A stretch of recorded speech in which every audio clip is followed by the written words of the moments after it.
Hello, my friends, students. Like you know it, this is Philipumi Agbasa.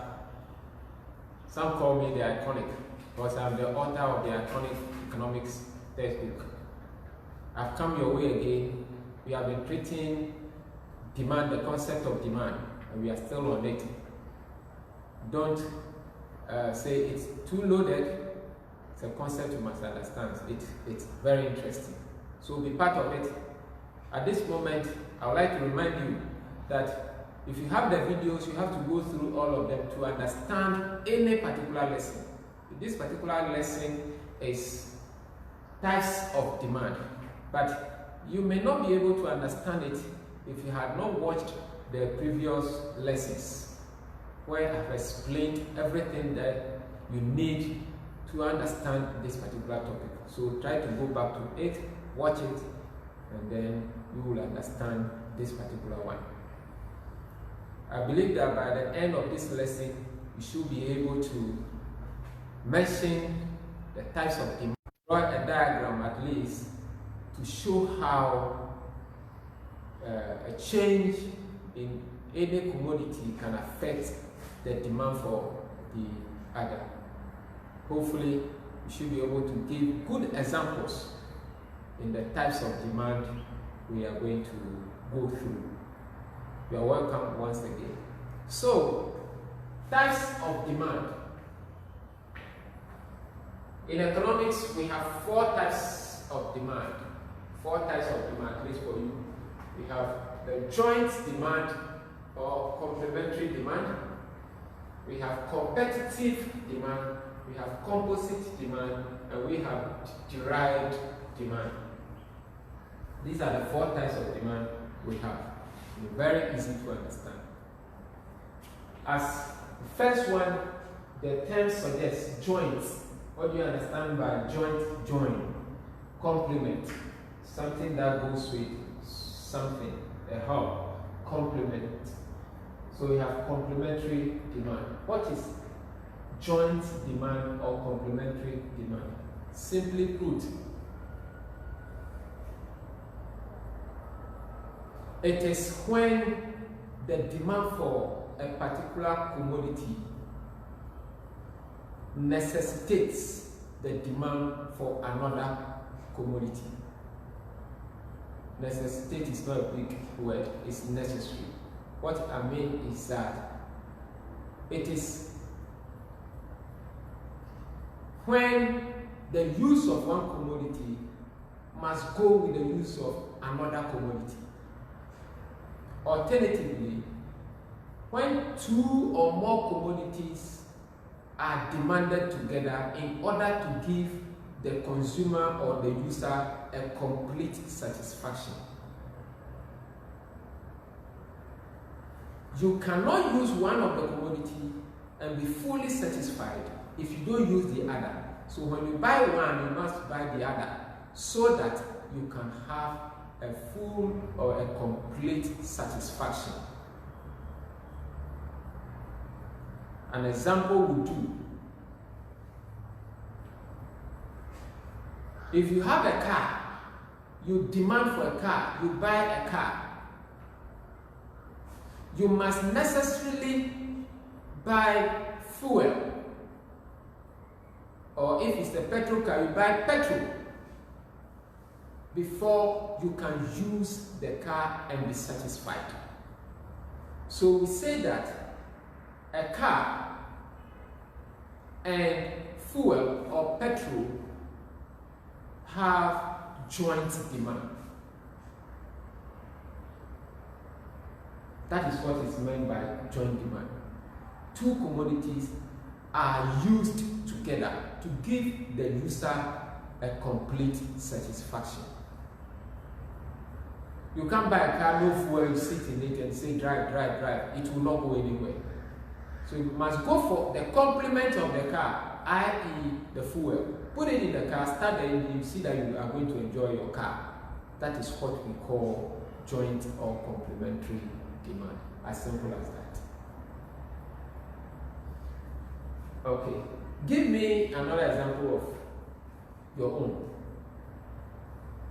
I don't know the example you are going to give, but I believe that you can call me, you can send me a message telling me the examples you give. I know you know what we call banana. Banana tastes well with some other products. Okay. In our part of the world, in Africa, West Africa, perhaps the world, banana goes with what we call groundnut. You fry your groundnut, it goes very well. And so the two commodities are complements. The only difference between that example, banana and groundnut, and that of car and fuel is that you see the banana, you can eat banana without groundnut, and you can eat groundnut without banana. So this example, we say they are weak complements. Banana and groundnut, they have weak complements. They are weak, they are not very strong. But a car and fuel, the two has what we call strong complements. They must go together. You can never use one without the other. Maybe because of technology, it's happening and it can happen because we are using electrical cars. But still, you have to put some oil in the engine. It's fuel before you can use your car. So car and fuel, they are strong complements. In economics, what matters is what I am going to show you right away. I'm going to use another diagram. How? Say the two commodities, for example, petrol, fuel, I'm saying petrol, and then car.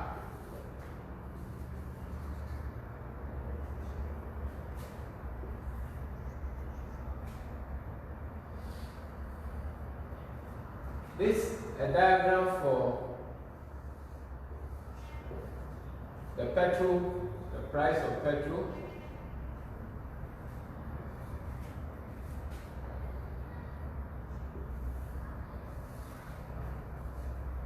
The diagram for the car. So as usual, my demand curve will come. This is the demand curve, and it is not new. We know it. We want to ask a question.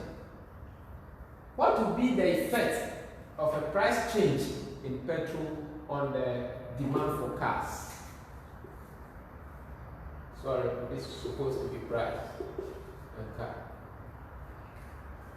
What will be the effect of a price change in petrol when the price of petrols change? What will be the effect on the demand for cars? It can be other way around, but I want us to talk about the price change in petrol and its effect on the demand for cars. Okay? We are talking of only demand. Supply is not here yet. Okay. So let us assume that the price is initially at $2 per gallon. And then people buy 20 gallons a day.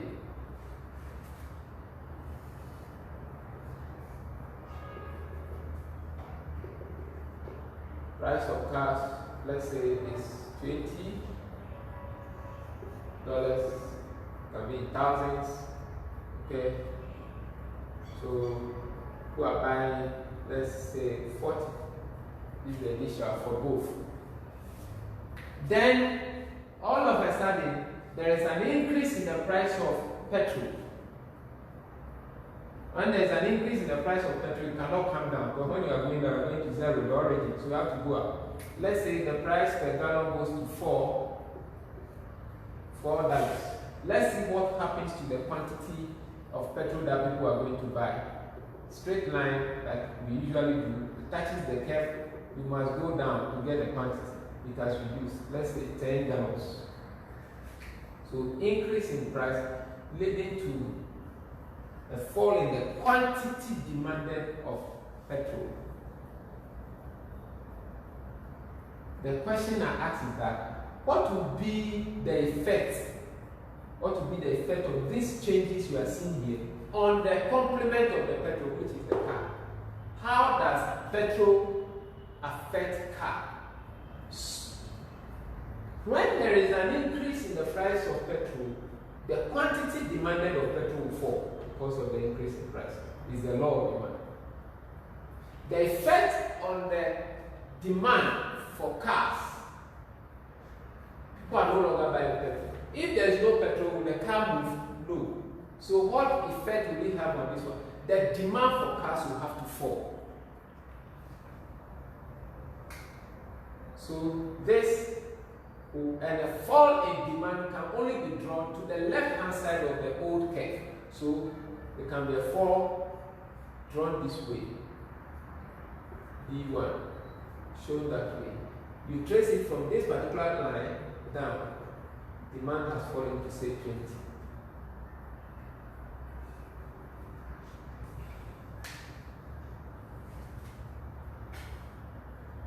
Like I said, if you don't see me writing something, it's just because I don't want to confuse you on the board. The voice is there. Go back, play it, and you can understand. The question for drawing these two diagrams is the effect of an increase in the price of a commodity, say petrol, and its effect on the demand for its complement, which is a car. The complement of a petrol is a car. So when there is a price change in the petrol, what will be the effect on the car? That is what I've shown you. I'm saying that when there is an increase in the price of petrol, it will result in the lesser quantity of petrol being bought. And if a lesser quantity of petrol is being bought, you can't use a lesser quantity with more cars. It will only come with a lesser number of cars. It will only come with lesser number of cars. So the number of cars that you can use will reduce because lesser petrol is available for you because it has become expensive. Final answer. The effect of an increase in the price of petrol on the demand for car is that the demand for car will fall, as shown by the fall in the demand curve D to D1, D1, or in the value 40 to 20. That is it. It can be the other way around. When there is a fall in the price of petrol, this does not increase. A fall in the price of petrol this way, from 4 to 2, the quantity demanded of petrol will increase. People are going to buy more of the petrol. Once petrol is cheaper, more cars, people are going to use more cars. So the demand for car will increase, and that can be shown that way. D2, D2. And you draw this straight line, keep tracing it as it touches the curve, you come down. Let's say 60.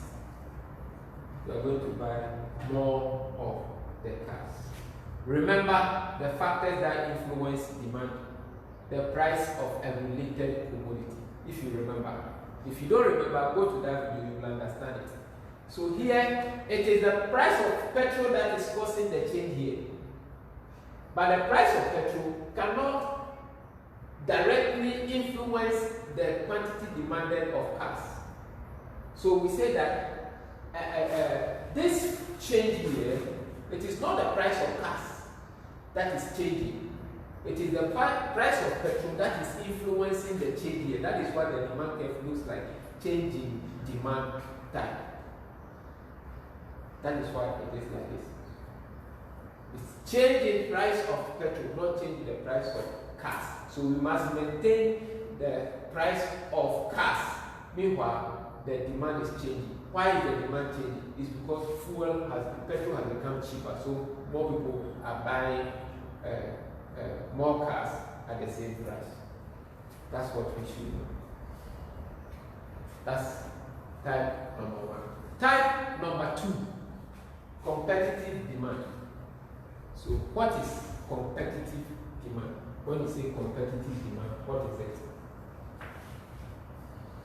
Like the name sounds, competition. So we say that when two commodities is such that the use of one prevents the use of the other, then the two commodities are in competitive demand. If you use one of the commodities, at the same time you can't use the other commodity, then the two commodities are in competitive demand. Let me put it this way. When 2 or 3 commodities are competing for the income of the consumer, then those commodities are in competitive demand. That is, you have a commodity like Tigo SIM card or Airtel SIM card, and then you have MTN SIM card.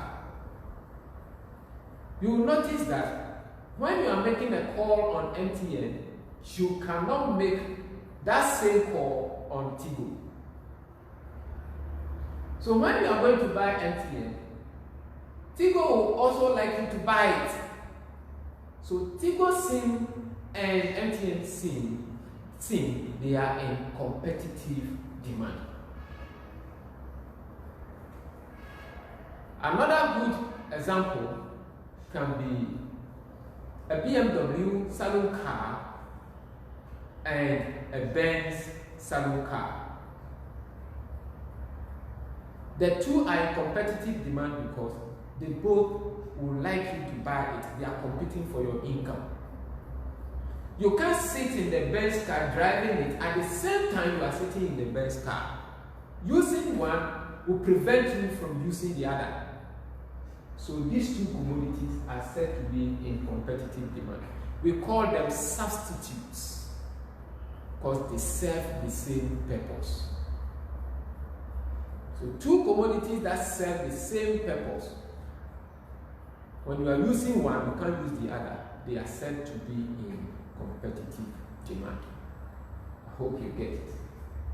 We must also draw a diagram to illustrate that on it. A change in the price of one and its effect on the other. Okay, so let's write here BMW car. Take this one away so you understand, appreciate it. Take this one. Okay, take one of them.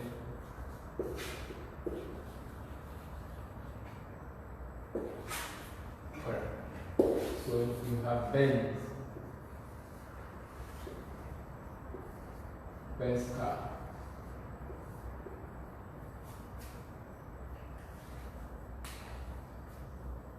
So initially they have this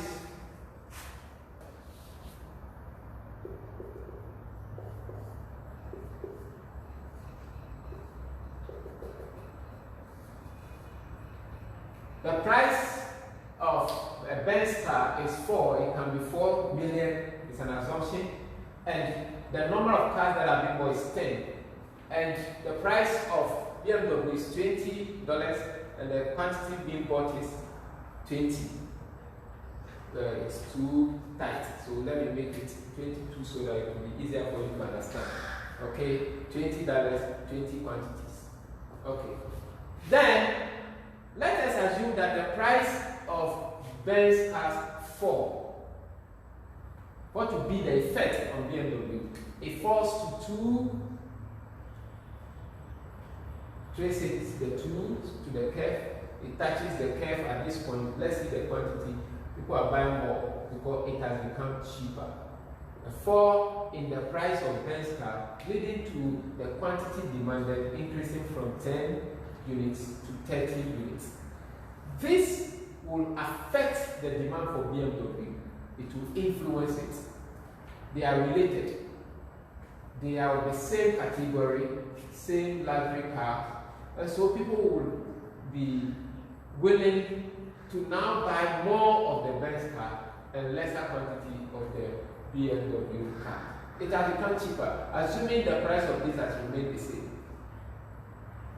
Once people are buying more Benz cars, their money is no longer going to buy Benz cars. So we draw another curve over here to show a decrease in demand.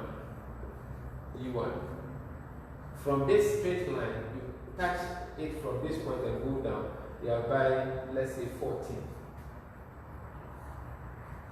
So to answer the question, the effect of a fall in the price of Benz on BMW car is that when there is a fall in the price of a Benz car, it will lead to an increase in the quantity demanded of the Benz car. However, it will cause a fall in the demand for BMW car because they are substitutes. If you are sitting in Benz, you are happy, it's a good car, just like a Benz car, just like the BMW. So if it has become cheaper, you would rather use your money to buy that one than to use your money to buy the BMW, which is still at the same price. Relatively, it's expensive. So you see the relation. When there is a fall in the price of the Benz car, it will lead to a fall in the demand of BMW. That's it. That is it. So answer this question. When there is an increase in the price of Benz car, what will be the effect on the demand for BMW? Answer and send me a message. I appreciate the fact that some of you have been sending answers that I asked, and they do it very nicely. They will type the question that I asked and answer it. And I'm very grateful. Okay.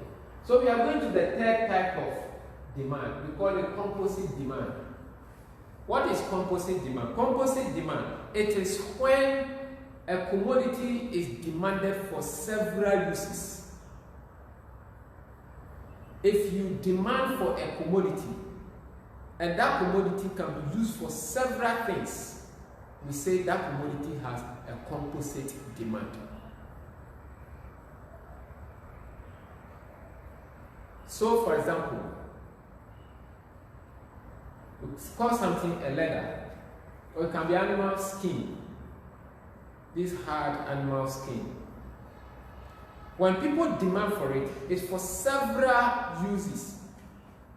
Somebody will demand for the animal skin to sit on it, because there are, in a part of the world, Africa, people sit on skins, called animal skins. So people buy it and sit on it, and that is their throne.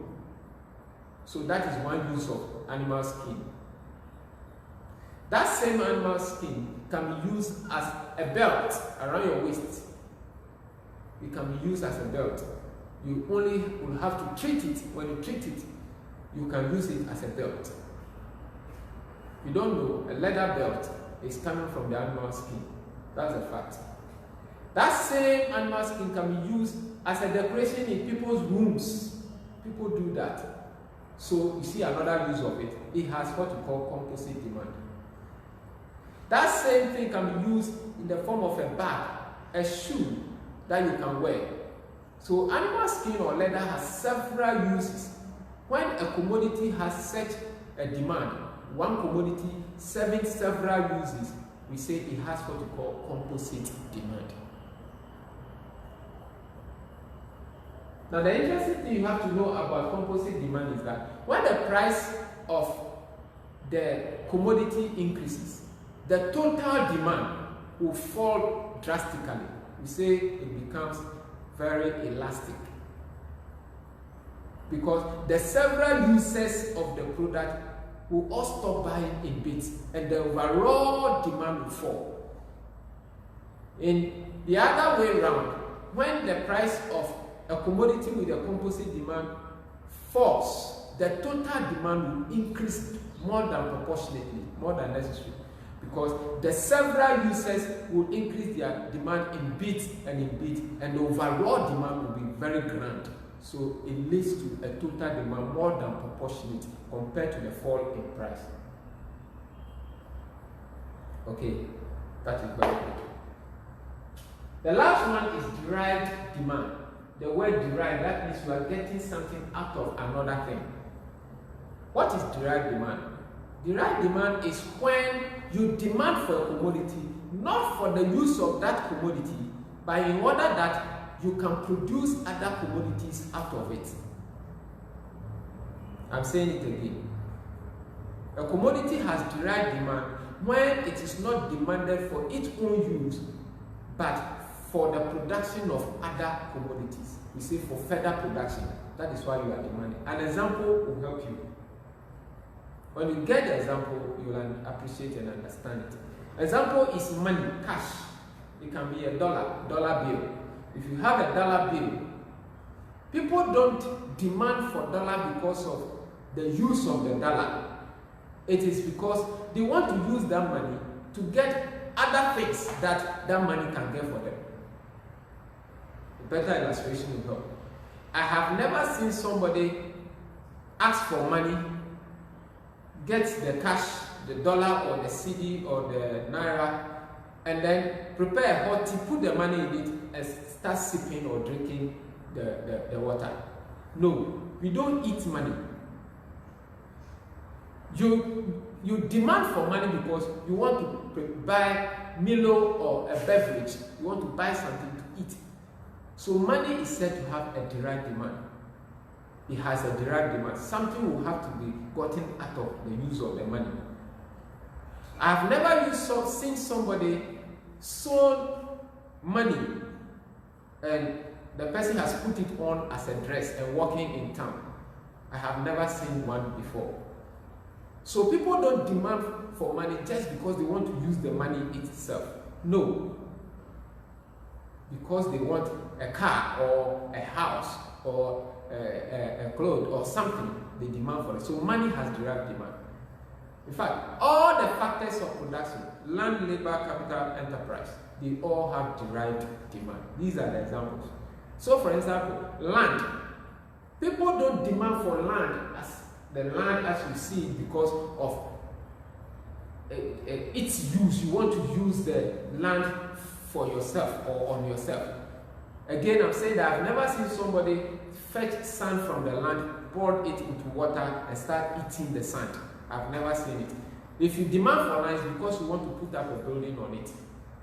If you demand for land, it's because you want to plant cassava in it and get something, a tuber out of it and prepare it for food. So the demand for land has what we call derived demand.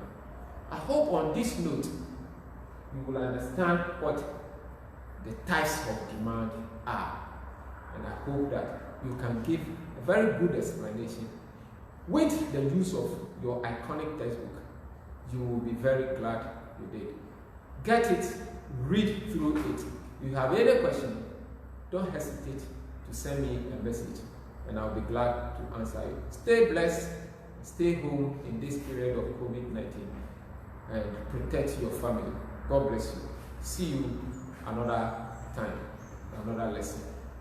Bye-bye.